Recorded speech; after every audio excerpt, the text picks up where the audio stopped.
Video എടുക്കാം. ഇതാ നമുക്ക് പറഞ്ഞോട്ടെ. അതായത് നമുക്കൊരു ഫ്ലവർ ബേസ് ആയിട്ട് യൂസ് ചെയ്യാം. അടുക്കളയിലെ തവി, പിച്ചാത്തി, നമ്മുടെ മൊബൈൽ ഫോൺ, ബിലോങ്സ് ഒക്കെ ഇട്ട് വെക്കാം. പിന്നെ ഫ്രൂട്ട്സ്, വെജിറ്റബിൾസ്, മീൻ, ഇറച്ചി ഇതെല്ലാം കഴുകാനും ഡൈനിങ് ടേബിൾ ഉണ്ടെങ്കിൽ സെർവ് ചെയ്യാൻ വേണ്ടി യൂസ് ചെയ്യാം. ചൂടോടെ പാത്രങ്ങൾ, ചെരങ്ങളൊക്കെ ഇറക്കി വെക്കാം. ഗ്രില്ല് ചെയ്യാൻ, ചപ്പാത്തിയൊക്കെ പൊള്ളിക്കാൻ വേണ്ടി യൂസ് ചെയ്യാം.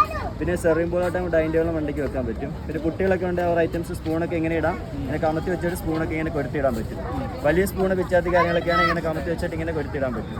പിന്നെ വീട്ടിൽ ബ്രോസ്റ്റഡ് ചിക്കനൊക്കെ നമുക്ക് ഉണ്ടാക്കാണ്ട് കുക്കറിനകത്ത് ഇങ്ങനെ ഇറക്കി വെച്ചാൽ പൊടിയെടുക്കാം. സ്റ്റീലായിട്ട് തുരുമ്പിക്കത്തൊന്നുമില്ല. മുട്ട നാരൊക്കെ ഇട്ട് വെക്കാം. ആമസോൺ പോലെ സൈറ്റിൽ 300 അടുത്ത് വില വരുന്നുണ്ട്. 240 മീശോയിലേക്കാണ് 200. മിക്സ് വരുവാണെങ്കിൽ കാന്തം പിടിക്കും. കാന്ത സംഭവം 8 ഷേപ്പാക്കി മാറ്റാൻ പറ്റും. ഈ ഷേപ്പിലാണ് നമുക്ക് ഈ സെൻറ്ററിലാണ്ട് നമ്മൾ